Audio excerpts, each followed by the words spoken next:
वारकरी संप्रदायातील थोर महात्मे व महाराष्ट्रातील विचारवंतांची दुर्मिळ कीर्तने, प्रवचने, व्याख्याने ऐकण्यासाठी सुरेश महाराज सूळ या यूट्यूब चॅनेलला अवश्य सबस्क्राईब करून बेल आयकॉन दाबा. द्वादशी व्रत म्हणजे शास्त्रात एकादशी व्रत आणि द्वादशी व्रत असे दोन शब्द येतात, पण दोन्ही व्रताचा अर्थ एकच आहे. फक्त फरक एवढा आहे, एकादशीच्या प्रधानतेनं ते व्रत जेव्हा केलं जातं तेव्हा त्याला म्हणायचं एकादशी व्रत, आणि द्वादशीच्या प्रधानतेनं जेव्हा ते व्रत केलं जातं तेव्हा त्याला म्हणायचं द्वादशी व्रत. म्हणजे काय, एकादशीच्या प्रधानतेनं हे व्रत जेव्हा केलं जातं तेव्हा द्वादशीला द्वादशी तिथी संपण्याच्या आत पारणा होते की नाही हे पाहिलं जात नाही, आणि द्वादशीच्या प्रधानतेनं जेव्हा हे व्रत होतं तेव्हा द्वादशी तिथी संपण्याच्या आत पारणा झालीच पाहिजे हे पाहिलं जातं. हे पाहिलं गेलं द्वादशी व्रत, हे न पाहता व्रत केलं एकादशी व्रत. 3 दिवस व्रत करायचंच असतं. दशमी व्रताचा आरंभ नाथ महाराज सांगतात.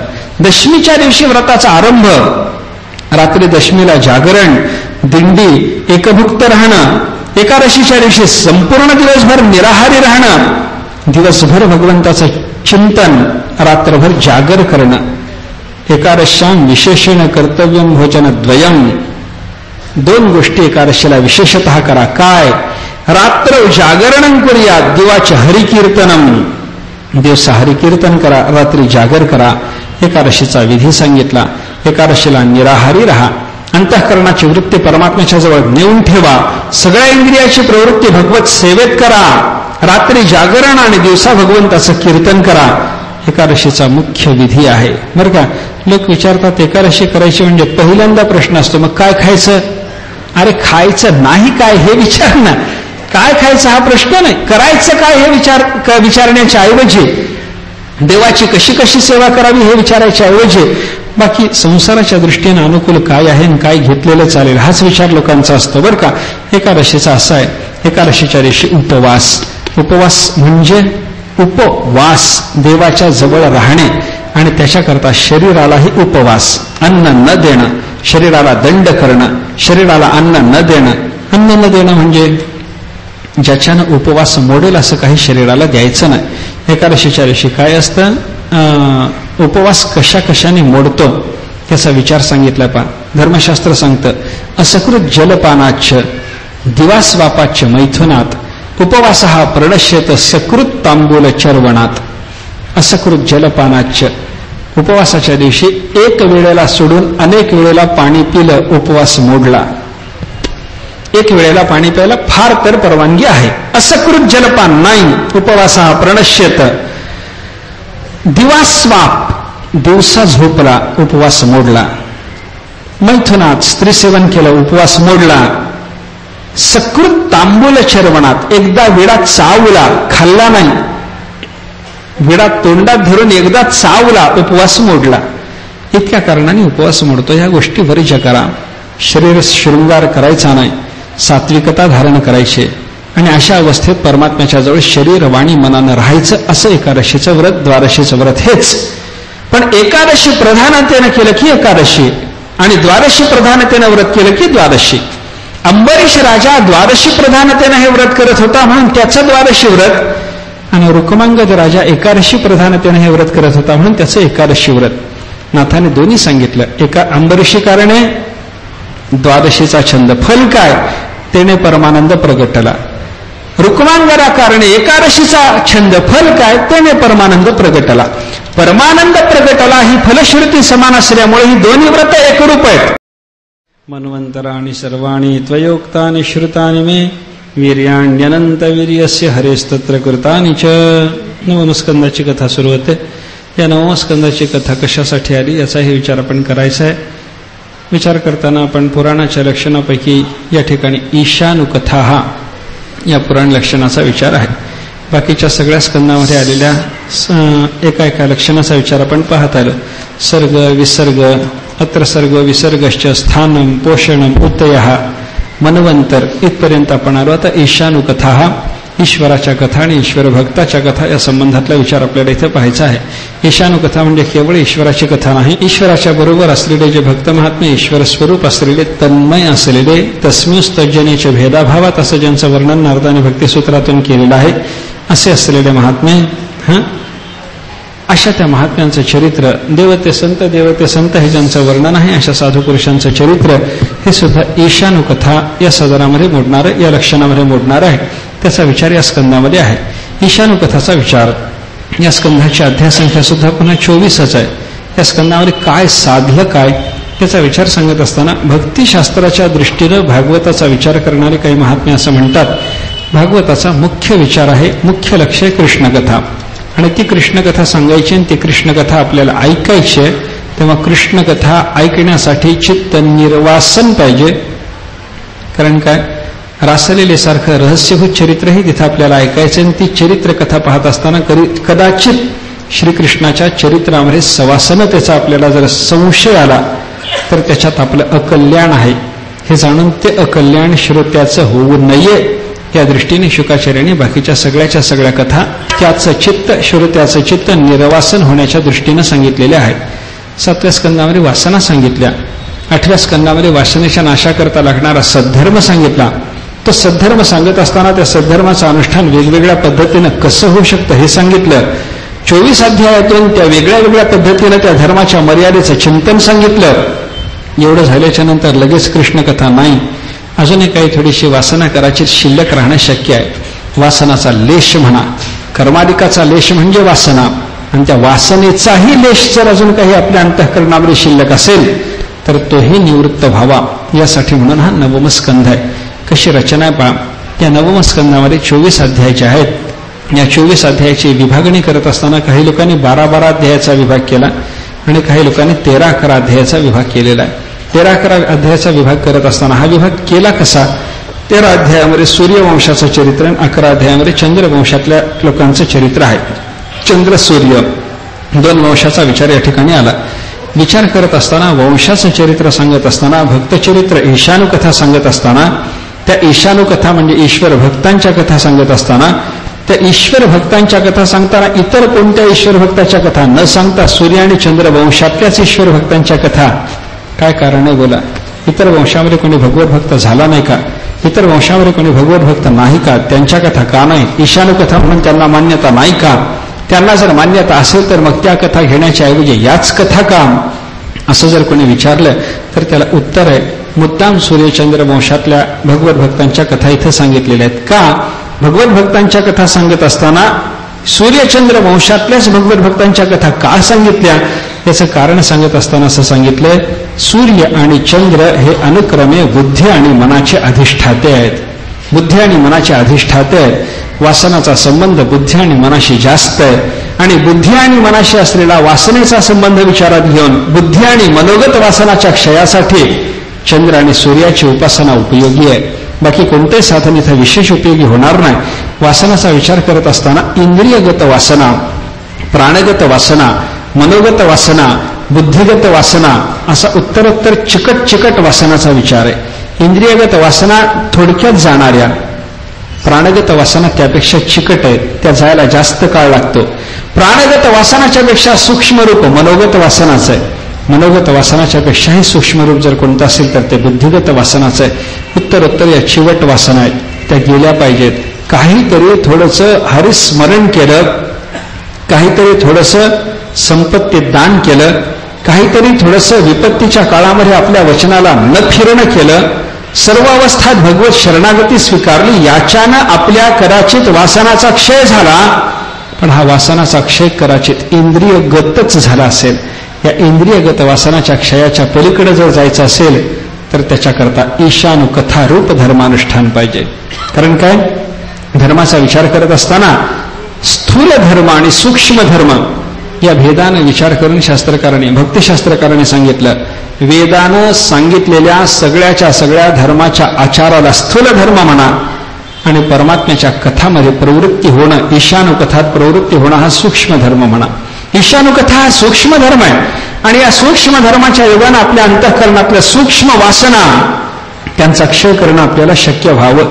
इंद्रियगत वासना जातील, 8व्या स्कंदाचा त्याच्याकरता उपयोग होईल.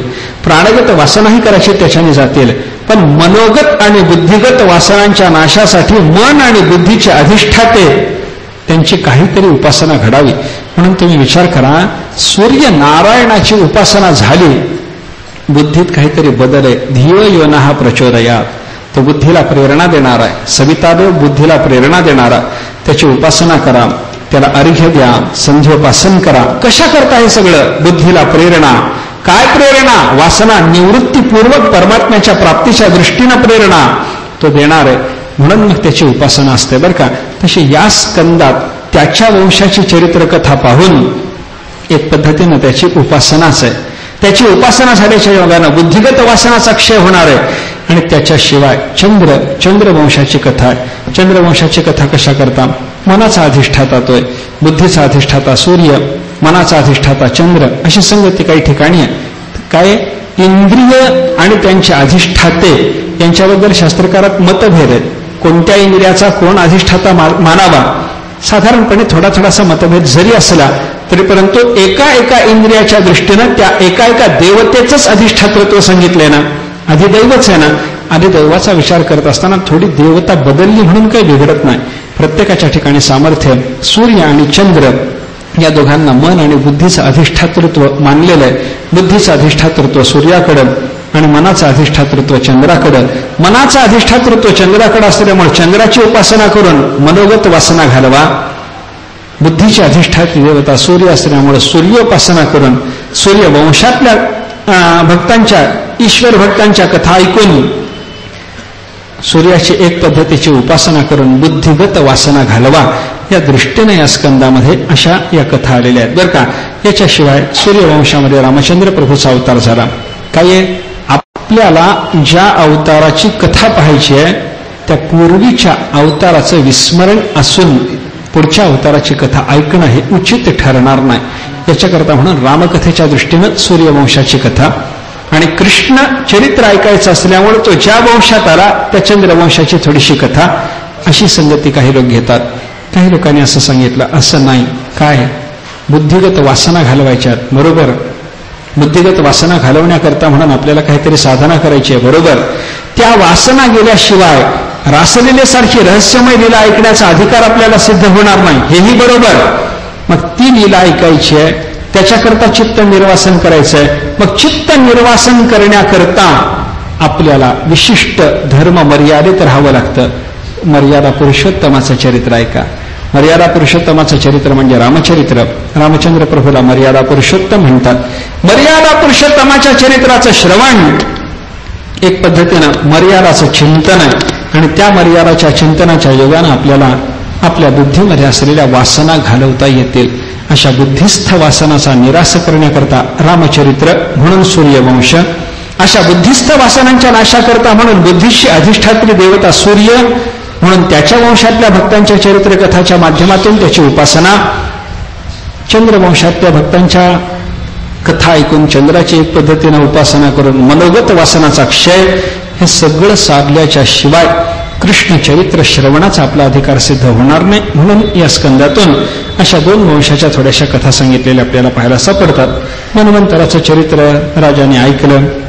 मन्वंतरामध्ये झालेल्या भगवंताच्या अवताराने तिथं देवाने केलेलं चरित्र सगळं ऐकून झाल्याच्या नंतर परमात्म्याच्या हे शुकाचार्याच्या मुखातून पुढे काही ऐकण्याचा राजाचा जो मानस आहे त्याच्यामध्ये हे वंशानुचरित सुरू झालं. वंशानुचरिताचा विस्तार सांगत असताना भगवंताच्या नाभिकमलातून ब्रह्मदेव निर्माण झाले. ब्रह्मदेवापासून मरीची, मरीचीपासून कश्यप. कश्यपाचं आपण नाव पाहिलं. कश्यप हे जे नाव आहे की नाही ते उलट्या क्रमाने त्याच्यातले अक्षर घेऊन त्याचा अर्थ पाहावा लागतो. पश्यक तो ज्ञानदृष्टी संपन्न आहे. कश्यप आहेत ते म्हणजे पश्यक आहेत, ते निर्माण झाले. त्या कश्यपाचा संसार सुरू झाला. कश्यपाच्या संसारात निर्माण झालेल्या संततीमध्ये अदितीच्या पासून झालेल्या संततीत विवस्वान सूर्य झाला. त्या विवस्वान सूर्याच्या पासून पुढे जेव्हा वंशवृद्धीचा विचार आपण करायला लागतो तेव्हा त्या विवस्वानाच्या ठिकाणी निर्माण झालेले श्राद्धदेव मनु आहेत. त्या श्राद्धदेव मनुला 5-6 मुलं झाली, त्याच्यात इक्ष्वाकू वगैरे. असा वंशाचा पुढचा विस्तार इथं सांगण्यात आलेला आहे.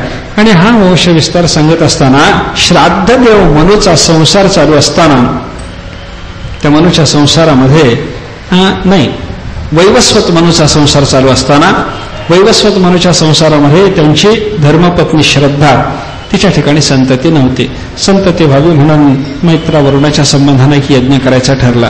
त्या यज्ञामध्ये या श्रद्धेनं ऋत्विजांना जाऊन सांगितलं की मला मुलगा नको, मुलगी पाहिजे. राजाचा उद्देश मुलगा असावा. पत्नीचा उद्देश मुलगी असावी, मुलीच्यासाठी म्हणून तुम्ही हवन करा, अशा पद्धतीचं तिनं मागणं केलं. मला कन्या पाहिजे आणि कन्येच्यासाठी म्हणून तुम्ही काहीतरी योजना करा असं सांगितल्यामुळं त्या यागामध्ये वसिष्ठाने थोडासा बदल केला. मग मुलीच्यासाठीच हवन केलं. मुलगी झालेली मुलगी पाहिल्याबरोबर राजाने वसिष्ठांना बोलावलं आणि सांगितलं मला मुलगा पाहिजे होता. मुलगी झाली कशी म्हणल्यानंतर यांनी सांगितलं काहीतरी त्याच्यात गोळ झालेला दिसतो. थोडीशी चौकशी केल्यानंतर कळालं की राणीनेच तशी इच्छा व्यक्त केली होती. राजानं सांगितलं राणीची इच्छा काही असो. वसिष्ठ म्हणायला लागले तुमच्या नवरा बायकोचं एक मत नाही, त्याला आम्ही काय करावं? तू एक म्हणतोस, राणी एक म्हणते. पण यांनी सांगितलं नाही म्हणे मला मुलगा पाहिजे म्हणजे दुसरा यज्ञ करणार नाही, ही मुलगी हाच मुलगा झाला पाहिजे. राजाने असं म्हणल्याच्या नंतर वसिष्ठाने सांगितलं ठीक आहे, काही हरकत नाही. त्याने थोडंसं आपलं सामर्थ्य व्यक्त केलं. त्या मुलीचं नाव होतं इला. त्या इलेचा त्याने मुलगा केला, तो झाला सुद्युम्न. झाल्यावर एका दिवशी तो अरण्यात शिकारी करता गेलेला, घोड्यावर बसून, बरोबर काही घोडेस्वार वगैरे घेऊन गेलेला. तो रानामध्ये शिकारीला गेला. एका स्थानात गेल्यानंतर सगळेच बदलले. पुन्हा जेवढे पुरुष होते तेवढ्या सगळ्या बायका, घोडे होते त्या घोड्या, पुरुष होते त्या बायका, सगळ्याच्या शरीरामध्ये झालेला हा बदल अचानक त्या सगळ्यांना जेव्हा जाणवायला लागला, सगळ्यांनी विचार केला काय आहे. लाजला, घरी आला, वसिष्ठांना बोलावलं, सांगितलं म्हणे महाराज मी स्त्री झालो, मला पुरुष करा. वसिष्ठ म्हणाले काय रे बाबा, तू जन्मालास तेव्हा बाई म्हणून जन्मलास, तुला पुरुष केला, पुन्हा पुरुषाचा बाई झालास, आम्हाला एवढाच धंदा आहे का? तुम्ही बाई झाले की पुरुष झाले की तुमच्या इच्छेनुसार तुम्हाला बाई होणं हेच करत बसायचं का? नाही म्हणे महाराज मला पुरुषत्व आलं पाहिजे. त्यानं प्रार्थना केल्यानंतर वसिष्ठाने जाणून घेतलं हा ज्या भूमीत जाण्याच्या योगानं स्त्रीत्वाला प्राप्त झाला, त्या भूमीमध्ये आलेल्या माणसाला स्त्रीत्व प्राप्त होईल असा शंकराचा शाप होता. काय कारण कथाभाग सोडा. शंकराचा शाप म्हणून वसिष्ठ शंकराकडे गेले, शंकराला विनंती केली माझा यजमान आहे, तुमच्या शापित भूमीत आल्याच्या योगाने स्त्रीत्वाला प्राप्त झाला, त्याला पुरुषत्व मिळालं पाहिजे. शंकर म्हणायला लागले माझ्या शापाचं काय? वसिष्ठ म्हणायला लागले माझ्या यजमानाचं काय? दोघांमध्ये मग शेवटी संधी झाली आणि संधीमध्ये असं ठरलं की हा महिनाभर पुरुष आणि महिनाभर स्त्री राहील. जमलं. पुरुष स्त्री होता तो पुरुष. आमचे गुरुजी फार विनोदाने या प्रसंगात सांगायचे बरं का. काय आहे हा स्त्री असेल, हा स्त्रीत्वाचा त्याचा शेवटचा दिवस असेल. विचार करा महिनाभर आला, स्त्रीत्वाचा शेवटचा दिवस आहे, दुसऱ्या दिवशी तो पुरुष होणार आहे. गुरुजी सांगत असत की बाबा दुसरा दिवस संपत शुक्रवारचा असला आणि याला सुवासिनी स्त्री म्हणून कोणीतरी बाई निमंत्रण घ्यायला आली, निमंत्रण घ्यायचं की नाही?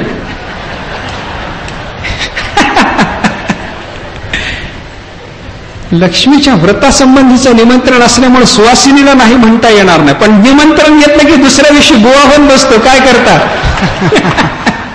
चालत नाही. अवघडच प्रसंग आहे. काय करीत असेल त्याचं त्याला माहिती. पण महिनाभर स्त्री महिनाभर पुरुष होता. गंमत अशी स्त्री असताना याला संतती झाली, पुरुष असतानाही संतती झाली. स्त्री असताना याला झालेल्या गर्भधारणेचं पुरुष अवस्थेत काय होत असेल विचार करायचा आपल्याला काही कारण नाही. सृष्टीचे वेगळे वेगळे स्तर विसर्गाचा विचार करताना जे आपण पाहून आलो त्याच्यामध्ये हा एक स्तर आपण पाहिलेला आहे. त्याच्यामुळे ईश्वराची इच्छा, परमात्म्याची कृपा, परमात्म्याचं मनोगत त्यानुसार जे व्हायचं असेल ते होत असेल. अशी अनेक प्रकारची सृष्टी. हा सुद्युम्न, त्या सुद्युम्नाला स्त्री अवस्थेत असताना बुधाच्या पासून जो मुलगा झाला तोच पुरुरवा नावाचा राजा झाला. अनेकांची चरित्र सांगितलेली आहेत, पुरुषोद्धर वगैरेची चरित्र सांगितली आहेत. त्याच्या पुढे या सूर्यवंशातल्या एका शर्याती नावाच्या राजाचं चरित्र आहे. शर्यातीचं चरित्र सांगत असताना शर्यातीच्या पोटी जन्माला आलेली सुकन्या नावाची मुलगी. शर्याती राजा एका दिवशी आपल्या सगळ्या सैन्यासहित आपल्या सगळ्या परिवारासहित रानात निघालेला. एक आश्रम पाहून तिथं मुक्काम केला. तो आश्रम होता च्यवन भार्गव ऋषीचा. त्या आश्रमात मुक्काम असताना सगळे तिथं थांबलेले असताना ही सुकन्या बालस्वभावाला अनुसरून आश्रमात तिकडे तिकडे शोभा पाहत फिरायला लागली. तिथे एक वारुळ दिसलं. त्या वारुळाला 2 छिद्र होते. त्या छिद्रातून त्यानं डोकावून पाहिलं. आत चमकायला लागलं. काय चमकतं म्हणून हिनं 2 काटे तिथे टोचले, रक्त बाहेर आलं. एवढं सुकन्याचं झालं. सुकन्या घाबरली, बापाजवळ येऊन बसली. पुढे असा प्रकार झाला, सगळ्याच्या मलमूत्राचा अवरोध झाला. सैन्य वगैरे सगळं हैराण झालं. आणि अशी अवस्था पाहिल्याच्या नंतर मग शर्यतीनं विचार केला, कुणी या आश्रमात काही अपराध केलाय का सांगा. च्यवन भार्गवांचा आश्रम आहे, तपस्व्याचा आश्रम आहे. या आश्रमात कोणाच्याकडून एखाद्याच्याकडून जर काही अपराध झालेला असेल तर त्या अपराधाचा परिणाम म्हणून आपल्याला हे दुःख भोगावं लागतंय. कोणी काय अपराध केला? सगळे म्हणायला लागले काही अपराध नाही. शेवटी सुकन्यानं सांगितलं, म्हणे बाबा माझ्याकडून एक चूक झाली. काय? ते वारुळे ना? हो. तिथं गेले, तिथं ते 2 छिद्र आहेत ना? हो. तिथं मी काटे टोचले. शर्यती म्हणायला लागले चूक झाली मुली, ते वारुळ नाही, ते च्यवन भार्गवाचं शरीर आहे. त्यांच्या तपामध्ये त्यांची एकाग्रता पाहून त्यांच्या शरीरावर मुंग्यांनी वारुळ रचलंय. त्या वारुळात ते स्वतः आहेत आणि ज्या छिद्रात तू 2 काटे टोचले म्हणतेस, तिथून रक्त आले म्हणतेस, ते 2 छिद्रात असलेले च्यवन भार्गवांचे 2 डोळे आहेत, नेत्र आहेत. त्यांच्या नेत्राचा वेध तुझ्याकडून झाला, अपराध झाला. च्यवन भार्गवाजवळ शर्यती आला, सुकन्येला आणलं, वारुळ काढलं, प्रार्थना केली, क्षमा मागितली. च्यवन भार्गव परमकोपी. अशा अवस्थेमध्ये च्यवन भार्गवाने शर्यती राजानं क्षमा याचना केली असताना त्यांना विचारलं, काय शर्यती, कोणाचा अपराध? माझ्या मुलीचा अपराध आहे महाराज. मुलीचं लग्न झालंय का? च्यवन भार्गवाने असं विचारल्याबरोबर शर्यतीने सांगितलं, झालं नाही महाराज. मुलीचं लग्न झालंय का? म्हणजे मला दे असा त्याच्यातला आशय. च्यवन भार्गव कोपी, च्यवन भार्गव कुरूप, च्यवन भार्गव म्हातारे, मुलगी सुकुमार, सुंदर, तरुण, द्यायची कशी? विचार थोडासा. पण अपराधातून उत्तीर्ण होण्याकरता म्हणून, सगळ्यांचा जीव वाचवण्याकरता म्हणून काहीतरी त्याग केला पाहिजे. सुकन्येला विचारलं, मुली स्वीकारतेस? स्वीकारते म्हणे. मग त्यांना तिथं च्यवन भार्गवाला मुलीला समर्पण केलं. शर्यतीनं आपली मुलगी च्यवन भार्गवाला दिल्याच्या नंतर शर्यतीच्या सैन्याचं दुःख कमी झालं, सगळे निघून गेले. हे आपल्या पतीची सेवा करायला लागली. सुकन्या च्यवनम प्राप्य पतीम परमकोपनम, परमकोपी असलेल्या पतीला तिनं प्राप्त करून घेतलं. सुकन्या त्यांची सेवा करायला लागली. त्यांचं तप चालू, हिचं तिचं सेवन चालू. दीर्घ कालानंतर सेवेच्या योगानं प्रसन्न झालेले च्यवन भार्गव एका दिवशी सुकन्येला म्हणायला लागले, म्हणे सुकन्ये काय तुझा उद्देश? काय नाही म्हणे महाराज, तुमची सेवा करावी हाच माझा उद्देश. सेवेवर प्रसन्न झालेले, तिच्या सेवेने प्रसन्न झालेल्या च्यवन भार्गवानी तिला स्त्री रूपात, भार्या रूपात स्वीकारलेला असल्यामुळे तिचे मनोरथ पूर्ण करण्याकरता एका दिवशी त्यांच्याकडे अश्विनी कुमार आलेले असताना च्यवन भार्गवाने अश्विनी कुमारांना सांगितलं, म्हणे मला नेत्र पाहिजेत आणि माझं रूप दिव्य झालं पाहिजे, मी तरुण झालो पाहिजे, असं काही कराल? अश्विनी कुमाराने सांगितलं, तशी व्यवस्था करतो, पण तुम्ही आम्हाला काही द्याल? वाटेल ते देतो म्हणे. यज्ञामध्ये आम्हाला हविर्भाग मिळत नाही, आम्ही देवाचे वैद्य आहोत, त्याच्यामुळे इंद्र आम्हाला हविर्भाग देव देत नाही, तेव्हा आम्हाला हविर्भागाची व्यवस्था काही होईल म्हणे. मी करतो ती व्यवस्था, ती जबाबदारी माझी. आणि असा विनिमयाचा विचार झाल्यानंतर अश्विनी कुमाराने या च्यवन भार्गवांना एका सरोवरावर नेलं. तिथं सरोवरात या दोघांनी अश्विनी कुमारांनी च्यवन भार्गवाला धरून बुडी दिली. बाहेर आले, तिघे सारखे दिसायला लागले, तरुण, सुंदर, नेत्र संपन्न असं च्यवन भार्गवाचं एक रूप सिद्ध झालं. याच्यातला तुझा पती कोण तो निवडून घ्या असं च्यवन भार्गवाला त्या सुकन्येला अश्विनी कुमाराने जेव्हा सांगितलं तेव्हा तिला काही ओळखता आलं नाही, पण तिच्या तपप्रभावाच्या योगानं च्यवन भार्गव तिला प्राप्त झाले. च्यवन भार्गव तरुण स्वरूप झालेले अशा अवस्थेमध्ये सुकन्या च्यवन भार्गवाची सेवा करत असताना शर्यती राजाने एक यज्ञ ठरवलेला. त्या यज्ञाचं निमंत्रण देण्याकरता म्हणून तो च्यवनाच्या आश्रमात आला. पाहिलं आपली मुलगी आहे, जवळ कोणीतरी एक तरुण आहे, नेत्र संपन्न आहे. त्यांना वाईट वाटलं, आपल्या मुलीचं काहीतरी चुकलं, तिचा पाय वाकड्या वाटेनं गेला असं वाटलं, म्हणून ते मुलीची निर्भर्त्सना करायला लागले. तेव्हा मुलीनं सांगितलं, हे च्यवन आहेत, असं झालं. सगळं च्यवनाच्या मुखातून जेव्हा ऐकलं शर्यतीला आनंद झाला. आनंद झालेल्या अवस्थेत शर्यतीने सांगितलं की म्हणे यज्ञ आहे आणि यज्ञाकरता आपण या. यज्ञाकरता जायचं ठरलं. च्यवनाने निमंत्रण स्वीकारलं आणि यज्ञामध्ये ठरल्याप्रमाणे अश्विनी कुमाराला जेव्हा हविर्भाग द्यायला ते सिद्ध झाले, इंद्र तिथं आला, तो म्हणायला लागला, निवारण करू लागला, द्यायचं नाही म्हणे. इंद्राने सांगितलं, ते द्यायचं की नाही हे ठरवणार आम्ही, घ्यायचं की नाही हे ठरवायला तुम्ही या. तुम्हाला घ्यायचं असेल ते आम्ही द्यायला सिद्ध झाल्याच्या नंतर घ्या आणि जा, अमक्याला द्या, अमक्याला देऊ नका हे तुम्ही सांगायचं नाही. असं म्हणल्यावर इंद्राने थोडंसं भय दाखवलं. माझ्या हातात काय म्हणे? वज्र आहे, पाहिलं ना? वज्र आहे हे पाहिलं ना? हे शब्द इंद्राच्या मुखातून बाहेर यायचाच अवकाश च्यवन भार्गवाने सांगितलं, इंद्रा बघ, वज्र मला दाखवतो. सारे वज्र नाही, ते वज्र माझ्यावर सोडाय करता तुझा हात हलतं का पहा. हात हालू दिला नाही च्यवनाने, सामर्थ्य आहे त्यांचं. च्यवन म्हणायला लागले, याच्या पुढे अधिक जर गडबड केली तर म्हणे हात नाही तुला जागचा हालू देणार नाही. इंद्राचा नाईलाज झाला. हवीर द्रव्य अश्विनी कुमाराला प्राप्त व्हायला लागलं.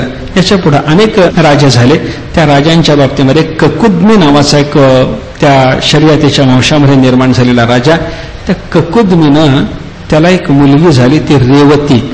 ती रेवती तिचं लग्न होईना म्हणून तो ब्रह्मदेवाला विचारायला गेला म्हणे सत्यलोकात पोरीला घेऊन, ही माझी मुलगी आहे, हिचं लग्न कोणाशी होईल सांगा म्हणजे नेमकं त्याला नेऊन देता येईल. सत्यलोकात गेला. पण सत्यलोकात हा ज्यावेळी पोहोचला तेव्हा तिथे एक अप्सरेचं नृत्य चालू होतं. थोड्या वेळ थांबावं लागलं. थांबला, नृत्य संपलं. ब्रह्मदेवाला भेटला आणि विचारलं, ही माझी मुलगी आहे, मग हिचं लग्न कोणाशी होईल सांगा. ब्रह्मदेवाने सांगितलं, एकदा मृत्यूलोकाकडे बघ. अरे इथल्या नृत्याला लागलेल्या कालावधीमध्ये ब्रह्मदेवाने सांगितलं, खाली मृत्यूलोकात किती घडामोडी झाल्या, कितीदा पृथ्वीचा प्रलय झाला, अनेक वेळेला हे झालेलं असल्यामुळं आता हिच्या कालामध्ये, ही ज्या काळात जन्माला आली त्या काळातला हिला अनुरूप असा पती तो शोधत बसण्याची ही वेळ नाही. बलरामाला हे समर्पण कर असं सांगितल्यावरून मग पुढे बलरामाला ते समर्पण करण्यात आले. अशी अनेक राजांची चरित्र. त्याच्यात नाभागाचं चरित्र. नाभागाचं अंतःकरण अत्यंत शुद्ध.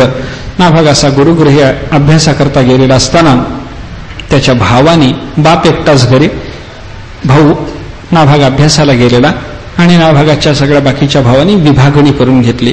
संपत्तीची विभागणी करत असताना नाभागाला काही ठेवलं नाही. शेवटी नाभाग जेव्हा परत आला तेव्हा भावांना जाऊन विचारलं, म्हणे काही तुम्ही वाटणी केली असं ऐकलं. होय, अत्यंत सरळ अंतःकरणाचा. वाटणी झाली, माझ्याकरता काही शिल्लक ठेवलंय. भावाने सांगितलं, अरे वाटणीच्या वेळेला तू एक आमचा भाऊ आहेस, आम्ही विसरलोच म्हणे. खरं वाटलं नाभागाला. सरळ अंतःकरणाचा, रुजू अंतःकरणाचा, शुद्ध चित्त महात्मा. ठीक आहे म्हणे, विसरला असाल, आता काही द्याल. याने सांगितलं, म्हणे आता नाही, आम्ही विसरलोच नाही म्हणे, तुला ठेवलंय तुझ्याकरता. काय ठेवलं? बाप तुझ्या वाटणीला ठेवला म्हणे, संपत्ती नाही. बाप संपत्तीचा विभाग आहे का? त्याची वाटणी असते का? पण जगात अशी वाटणी आताही व्हायला लागली महाराज. मायबापाची वाटणी असते, बाप एकाने घ्यायचा, आई एकाने घ्यायची. ज्याच्याकडं आई आहे आणि ज्याच्याकडं बाप आहे त्या दोघाचं जर जमत नसलं तर आई बापानी एकमेकाला भेटायचं, बोलायचं नाही. असे नियम, अशी उदाहरणं जगामध्ये आहेत, पाहिली आहेत. एकाच्या असं घडलं, एक दोघांची वाटणी झाली, आईबाप वाटून घेतले. त्याच्यातली म्हातारी मेली तर ती मेल्यावर सुद्धा तिला पाहायला नवऱ्याला जाऊ दिलं नाही. माहितीतलं उदाहरण आहे माझ्या. नाभागाच्या बाबतीमध्ये बाप तुझ्या वाट्याला ठेवला असं सांगितल्यानंतर नाभागाला आनंद झाला. आला बापाकडे, बाबा तुम्ही माझ्या वाट्याला आहात, तुमची सेवा करणं माझं कर्तव्य, मी तुमची सेवा करतो म्हणे. सेवेकरता तो राहिला. बापाची सेवा करायला लागला. बाप म्हणायला लागला, बाळा असं नसतं, संपत्ती म्हणून मी तुझ्या वाट्याला आलो, हे तुला सांगितलं आणि तुला खरं वाटलं, ठीक आहे, तुझं शुद्ध मन आहे, माझी सेवा करतोस, पण तुला काहीतरी मिळवून देणं माझं कर्तव्य आहे. असं कर. इथून जवळच अंगिरा गोत्रातल्या काही ऋषींचा यज्ञ चालतं. 6व्या दिवशी त्यांना मंत्राचं विस्मरण होतं. तुला ते मंत्र मी शिकवतो, तिथं जा, यज्ञामध्ये उरलेलं काही द्रव्य ते तुला समर्पण करतील, आनंदाला त्या द्रव्यामध्ये तुझी उपजीविका चालेल म्हणे. त्याला ते मंत्र शिकवले. तो यज्ञाला गेला. यज्ञ चालू झाला. 6व्या दिवशी बरोबर त्या ऋषींना विस्मरण झालं. याने ते मंत्र सांगितले. ऋषी आनंदले. यज्ञामध्ये उरलेलं सगळं द्रव्य त्यांनी याला गाठोडं बांधून दिलं. ते घेतलं, हा घरी निघाला आणि रस्त्यात एक काळाकुट्ट पुरुष भेटला. त्यानं सांगितलं, कुठं चाललास? घरी. कुठून निघालास? यज्ञातून. हे काय नेतोस? यज्ञात उरलेलं द्रव्य. त्यानं सांगितलं, हे तुला नेता येत नाही का? माझ्या मालकीचं आहे. नाभाग म्हणायला लागला, हे मला ऋषींनी दिलं, त्यांची सत्ता असलेलं द्रव्य त्यांनी मला दिलं, त्यांनी त्यांच्या द्रव्यावरची मालकी काढून ते द्रव्य मला दिल्याच्या नंतर माझी मालकी याच्यावर निर्माण झाली, हे तुम्ही माझं कसं म्हणता? त्यांनी सांगितलं, तुला खोटं वाटत असेल तर तुझ्या बापाला विचारून ये. नाभागानं गाठोडं त्याच माणसाजवळ ठेवलं. घरी आला. बापाला विचारलं, बाबा असं असं झालंय. तो एक पुरुष आलाय, तो म्हणतो द्रव्य माझं. बापाने पाहिलं, अंतर्दृष्टीने विचार केला. सांगितलं, म्हणे ते रुद्र आहेत, भगवान शंकर आहेत. यज्ञामध्ये जे अवशिष्ट असतं तो सगळा रुद्रभाग असतो, ते त्यांचंच आहे, त्यांनाच दे आणि ये. हा आला, द्रव्य दिलं. भगवान शंकराच्या चरणावर मस्तक ठेवलं आणि सांगितलं, म्हणे माझ्या बापानं सांगितलं, हे तुमचंच आहे, घेऊन जा. दारिद्र्य निवृत्ती होण्याकरता म्हणून त्या दारिद्र्याचे मिळालेलं थोडंसं द्रव्य, पण तेही शंकराने माझं म्हणून सांगितल्याच्या नंतर नाभागाने सरळ अंतःकरणानं देऊन टाकलं. हे भगवंतानी पाहिलं, शंकर प्रसन्न झाले. ते म्हणायला लागले, म्हणे नाभागा किती सरळ अंतःकरणाचा, तुझा बाप हे द्रव्य माझं म्हणून खरं बोलतो, पण तुला द्रव्याची चणचण असूनही हे तू द्रव्य मला जसंच्या तसं समर्पण करतोस. तुझ्या बुद्धीची शुद्धता वाखाणण्यासारखी आहे, तुझ्यावर कृपा करतो. त्याच्यावर भगवान शंकराने कृपा केली, त्याला ज्ञान दिलं, त्याच्या पोटी भगवत भक्त जन्माला येईल असा त्याला आशीर्वाद दिला. आणि या आशीर्वादाच्या योगानं नाभागाच्या पोटी जन्माला आला तो अंबरीश राजा, फार मोठा भगवत भक्त. अंबरीशाची भगवत भक्ती फार श्रेष्ठ. सर्व इंद्रियांनी त्याचं भगवंताचं सेवन चालू, भगवंताची सेवा करण्यामध्ये त्याची प्रवृत्ती सर्व इंद्रियाने. बोलावा विठ्ठल, पहावा विठ्ठल, करावा विठ्ठल, जीवभाव, सगळी इंद्रिय देवाकडं. डोळे तुम्ही घ्या रे सुख, पहा विठोबाचे मुख, तुम्ही ऐका रे कान, माझ्या विठोबाचे गुण, मनात येथे धाव घेई, राहे विठोबाचे पाय. सगळी इंद्रिय देवाकडे लागावीत अशी व्यवस्था त्यानं केलेली. सवई मनः कृष्ण पदारविंदयोः वचांसी वैकुंठ गुणान वर्णने, करौ हरिर्मंदिर मार्जनादिशो, श्रुतिंचकार अच्युत सत्कथोदये, मुकुंद लिंगालय दर्शने दृश्यौ, तद्भृत्य गात्र स्पर्शेंग संगम, घ्राणंच तत्पाद सरोज सौरभे, श्रीमत तुलस्याः रसनाम तदर्पिते. सगळी इंद्रिय देवाच्या सेवेत.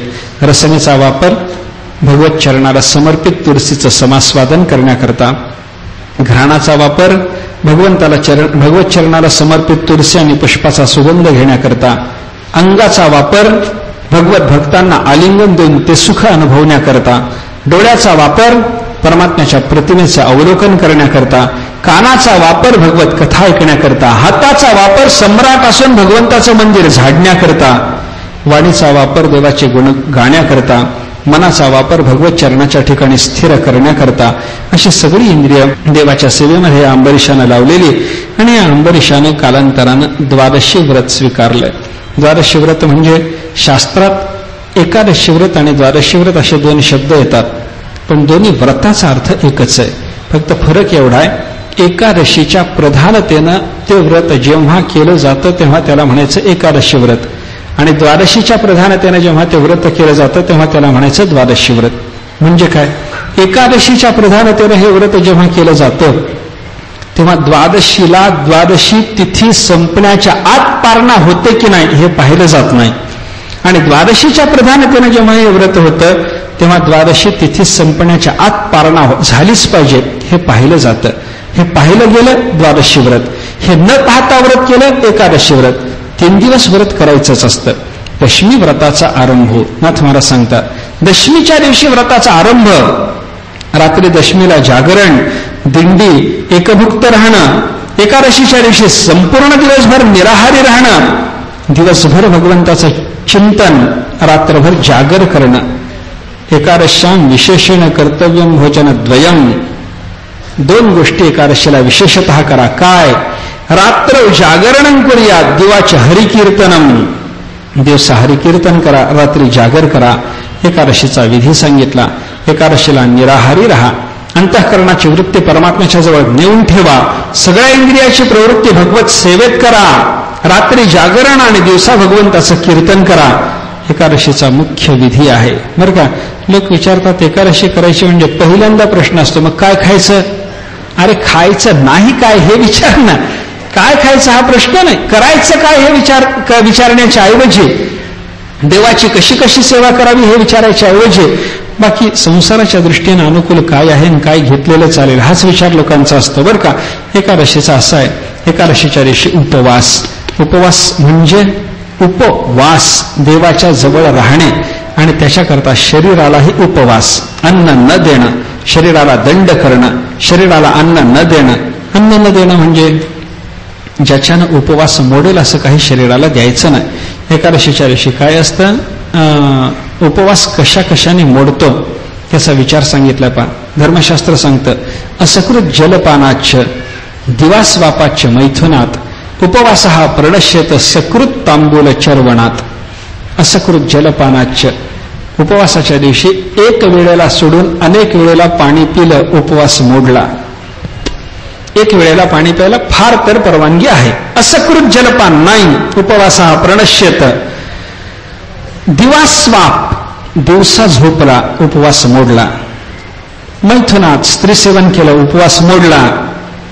सकृत तांबूल चर्वणात, एकदा विडा चावला, खाल्ला नाही, विडा तोंडात धरून एकदा चावला, उपवास मोडला. इतक्या कारणाने उपवास मोडतो. ह्या गोष्टी वर्ज्य करा.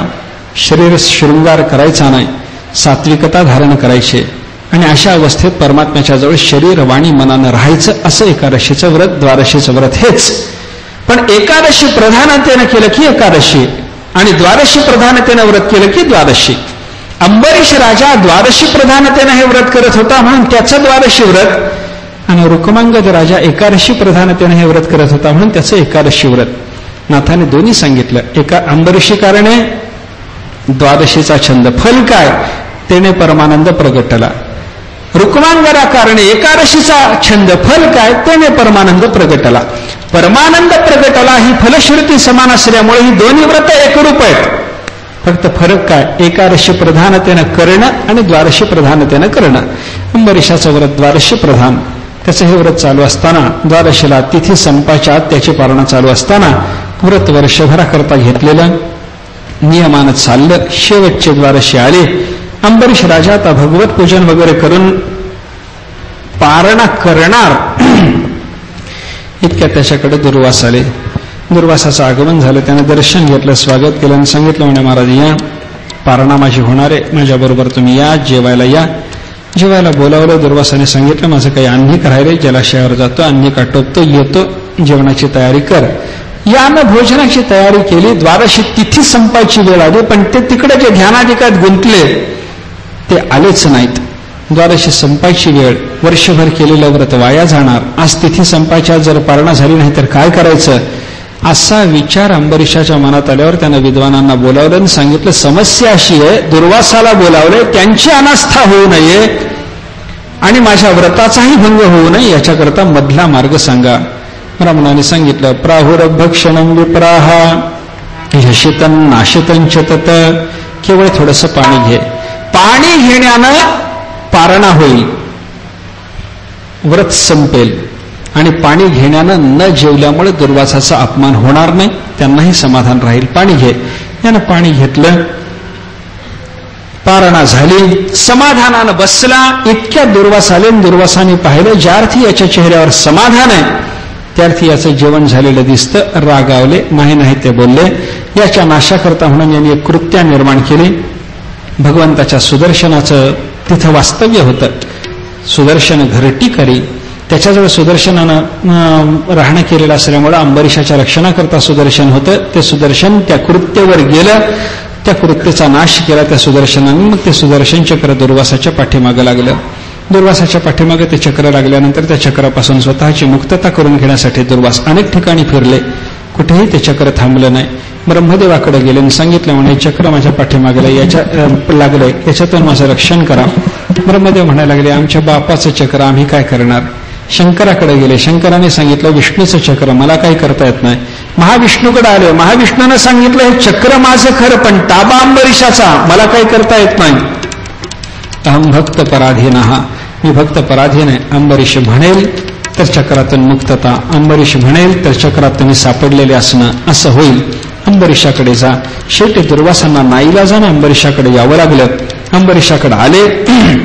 अंबरीशाकडे आल्याबरोबर अंबरीशाच्या चरणाला लागताना अंबरीशाने यांना उचलून धरलं.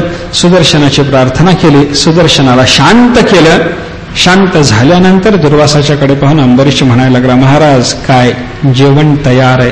म्हणजे आपण जेवायला येणार होता. होय, तुम्ही जेवायला यावं, तुमच्यासह भोजन करावं असं ठरलेलं असल्यामुळं तुम्ही इथून गेल्यापासून आत्तापर्यंत हा अंबरीश जेवला नाही. पारणा झाली, व्रत संपलं, पाणी घेतलं, पण तुम्हाला घेतल्याशिवाय जेवायचं नाही, त्याच्यामुळे मी थांबलोय, चला जेवायला. दुर्वास म्हणतात, अहो अनंतदासानां महत्वं दृष्टमध्यमे. आज अनंतदासाचं मला महत्व कळालं. म्हणे कृतागसोपी यद राजन मंगलाने समीहसे. मी तुझा अपराध केलेला असताना सुद्धा माझ्याविषयी तू मांगल्याची भावना ठेवतोस. भगवंताच्या भक्ताच्या शिवाय ही भावना अन्याच्या ठिकाणी असणं शक्य नाही. अशा पद्धतीनं अंबरीशाचं चरित्र, या चरित्राची फलश्रुती दिली व्यासाने. संकीर्तयन अनुध्यायन भक्तो भागवतो भवेत.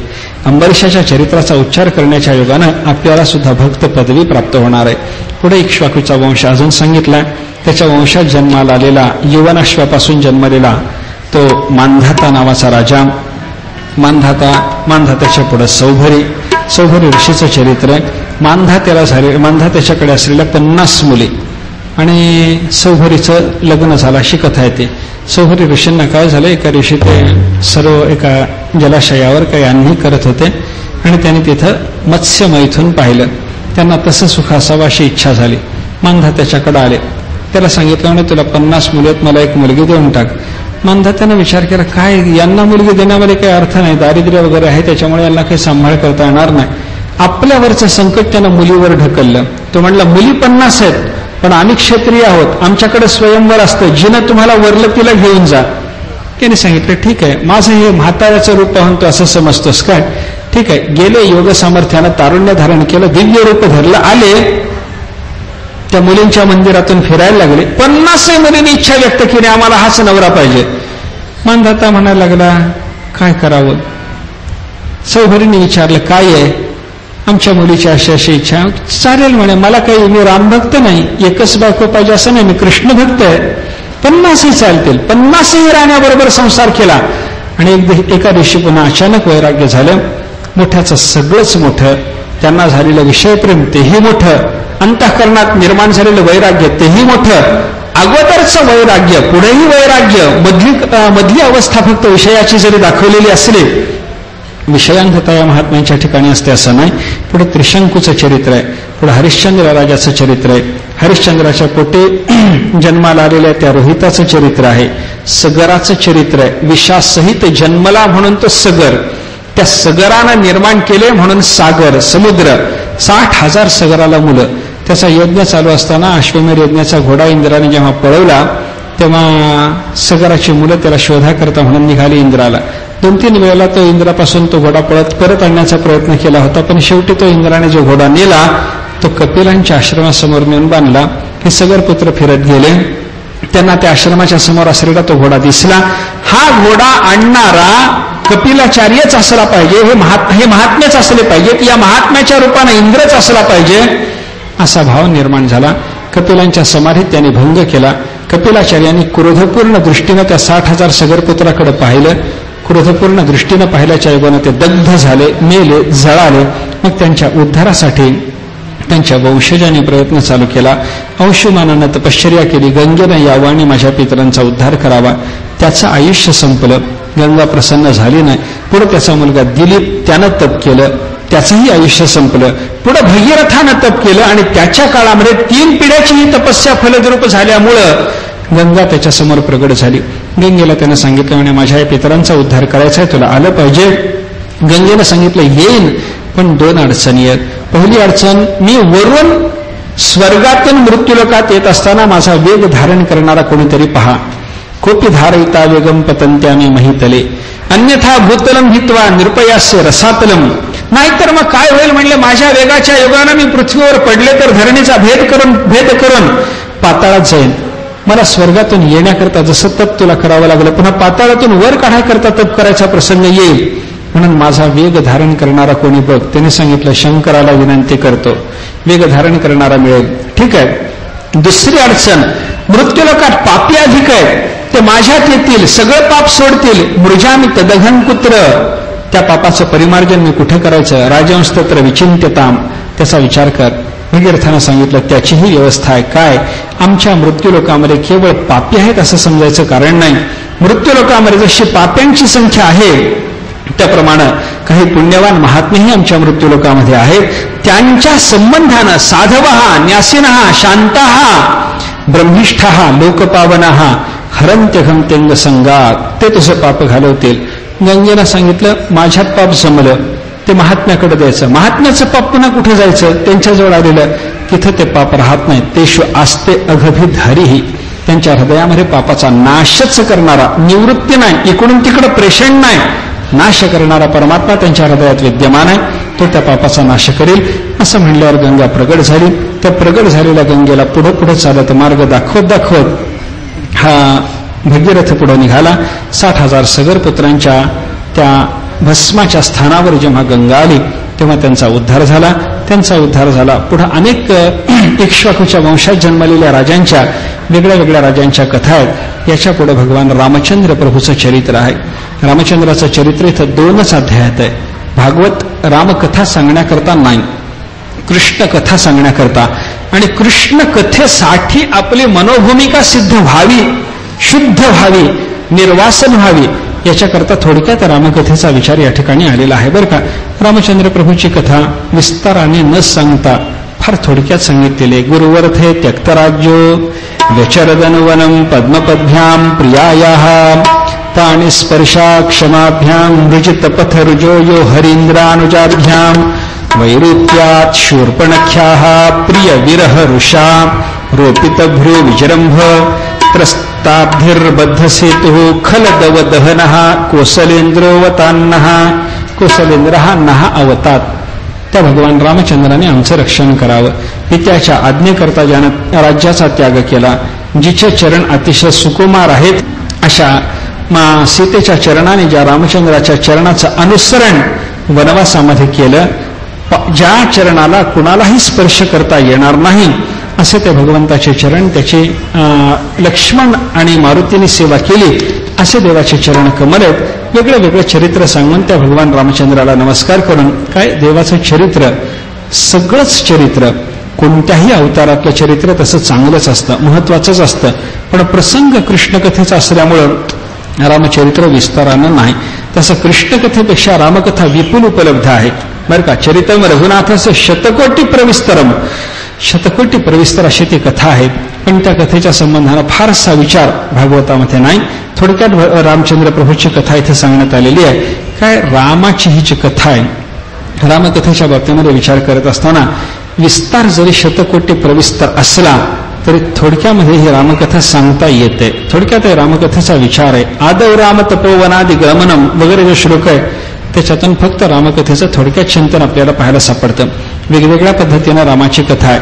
थोडक्यात ती रामकथा आपल्याला पाहणं शक्य आहे. रामराज्य महत्वाचं राज्य आहे. आपण रामराज्य व्हावं म्हणतो, पण आपलं राज्य रामराज्य होणं शक्य आहे का? नाही. साधू पुरुषाला फक्त रामराज्याचा प्रत्यय झाले, रामराज्य काय होणे आम्हासी ते म्हणू शकतात. विठोबाचे राज्य आम्हा नित्य दिवाळी त्यांनी म्हणावं, पण आपल्याला मात्र तसा प्रत्यय येत नाही. रामाचं राज्य कसं, एक उदाहरण सांगतात पहा. काय झालं म्हणे, त्या भोज राजाचं राज्य चालू होतं. राज्य चांगलं सांभाळलं. एका दिवशी त्याचा दरबार भरलेला, अनेक विद्वान जमलेले, अनेक महात्मे आलेले. एका महात्म्याने भोजराजाचं वर्णन केलं. भोजाचं राज्य म्हणजे रामराज्य म्हणे, रामराज्य. सगळ्यांनी टाळ्या वाजवल्या. भोजाला आनंद झाला. सगळे म्हणायला लागले मान्य आहे, भोजाचं राज्य रामराज्य. भोजराजाने सांगितलं इथं काही महात्मे जमा झाले, त्यांची संमती आहे का विचारा, मग माझं राज्य रामराज्य ठरेल म्हणे. संमती विचारताना अनेक महात्मे त्यांचा विचार घेतला. त्यांनी सांगितलं हो म्हणे रामराज्य, भोजाचं राज्य रामराज्य, काय येऊने आम्हासी रामराज्य आहे. एक महात्मा त्याच्यातला त्यानं हात उंच करून सांगितलं माझा मतभेद आहे. काय, भोजाचं राज्य चांगलं मान्य पण रामराज्य नाही. मग याने सांगितलं जवळ या म्हणे. महात्मा जवळ आला, हात जोडले भोजाने, विचारलं रामराज्य नाही, भोजराज्य आहे, चांगलं आहे, नीतीचं आहे, नियमाचं आहे, धर्माचं आहे, अनुकूल आहे, योग्य आहे, रामराज्य नाही. मग रामराज्य कसं, मी दाखवतो म्हणे तुला. रामराज्य पाहायचं असेल तर माझ्या बरोबर चला. राजाला काही सेवक बरोबर घ्यायला सांगितलंय. रानात नेलं. पुढं महात्मा, पुढं माग भोज, माग मंत्रिमंडळ, हे सगळे रानात आले. एक स्थान दाखवलं. इथं खणा म्हणे थोडं. कशाला खणा म्हणतो ना, रामराज्य पाहायचं ना, खणलं पाहिजे. खणलं. तिथं खणल्यानंतर एक दार लागलं. महात्म्याने ते दार उघडलं. चला म्हणे माझ्या बरोबर. कुठं नेतो काय करतो भय वाटायला लागलं. पण भोजाला त्याने सांगितलं रामराज्यात भय नसतं, ते पाहायला चाललो आपण, चला. बरोबर घेतलं. त्या गुहेत गेले. बराच अंतर गेल्याच्या नंतर प्रकाश दिसला. तो प्रकाश पडला होता हिऱ्या माणकाचा, रत्नाचा प्रकाश. एक परात भरून शिवशिव रत्न ठेवलेले. भोजाला ते रत्न दाखवले. महात्म्याने सांगितलं हे रामराज्य आहे. म्हणजे हे रामराज्य आहे. सांगा ना समजावून. त्यांनी सांगितलं ही रत्न रामराज्यातली आहेत. कशी इथं आली? त्याने कथा सांगितली. एका शेतकऱ्याला एका दिवशी शेतात नांगर चालवताना ही रत्न मिळाली. ही रत्न त्याला त्याची गरज नसल्यामुळे भूमिगत धनावर राजाचा अधिकार असतो म्हणून रामाला आणून दिली. रामाने आपल्या कोशात ही रत्न जमा करायला सांगितली. पहिल्यांदा रामाने सांगितलं तुला मिळाली तू ने. तो न्यायला तयार नाही. तेव्हा रामाने सांगितलं कोशात जमा करा. कोषाध्यक्षाने सांगितलं सुई ठेवायला जागा नाही, एवढा खजिना भरलाय, परातभर रत्न कुठे ठेवू? रामाने सांगितलं मग असं करा, माझ्या कोशाला आवश्यकता नाही, ज्याच्या शेतात निघाली त्याला गरज नाही, मग चौरस्त्यावर ठेवा, दौंडी अशी द्या, ज्याला पाहिजे असतील त्याने ही रत्न न्यावीत. चौरस्त्यावर रत्नानं भरलेली परात ठेवली, दौंडी दिली, ज्याला अपेक्षा असेल ज्याला गरज असेल त्याने ही रत्न न्यावीत असं जाहीर झालं. महिनाभरानं रामानं चौकशी केली.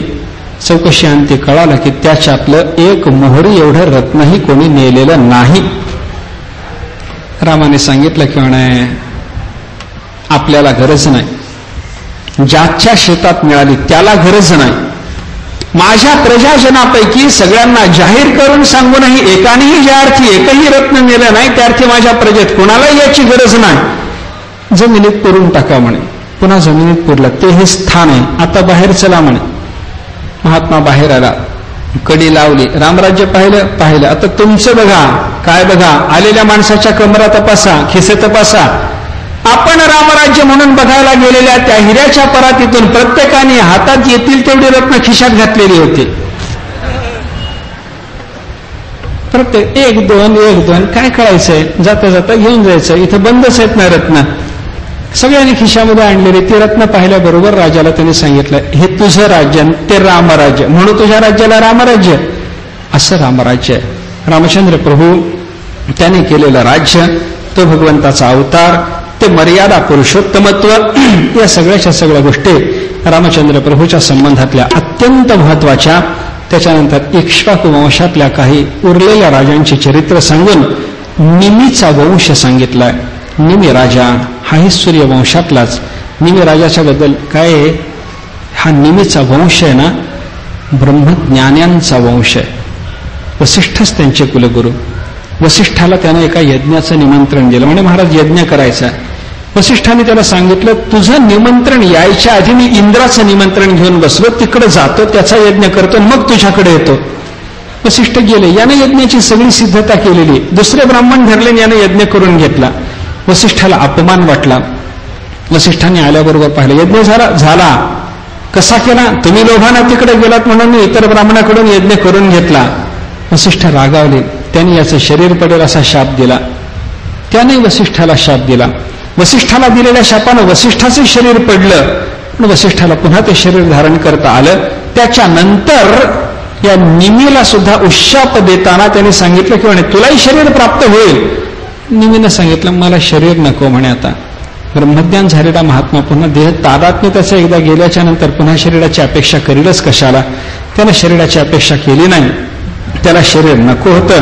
त्यानं शरीर नको म्हणून सांगितलं, पण त्याला राहण्याकरता जे स्थान दिलं ते डोळ्याची पापणी. त्याच्यामुळे आपल्या डोळ्याच्या पापण्याची जी उघडझाप होते ते निमीचं तिथं वास्तव्य असल्यामुळे त्या उघडझापीला निमेष म्हणतात. पा निमिष असा शब्द आहे. निमी तिथं आहे म्हणून त्या उघडझापीला निमिष हा शब्द प्राप्त झाला.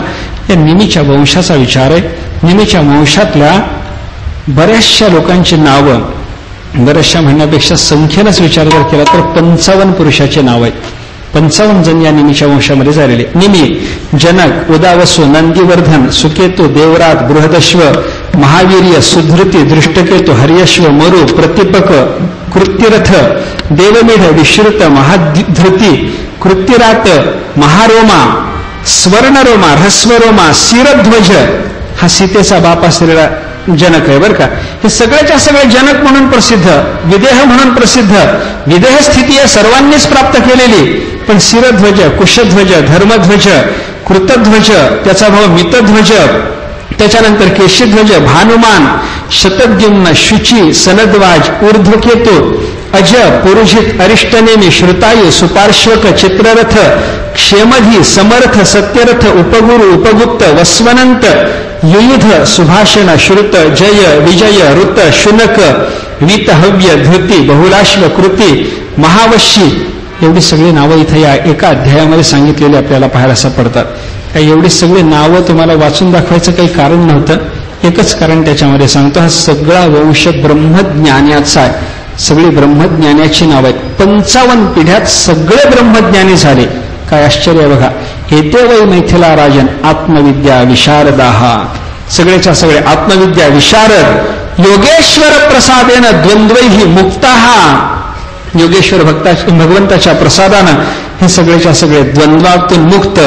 कशा असून गृहेश्वते, जरी गृहस्थाश्रमी असले तरी भगवत कृपा आहे, द्वंद्वमुक्त आहेत, आत्मविद्या विशारद आहेत, ब्रह्मज्ञानी आहेत.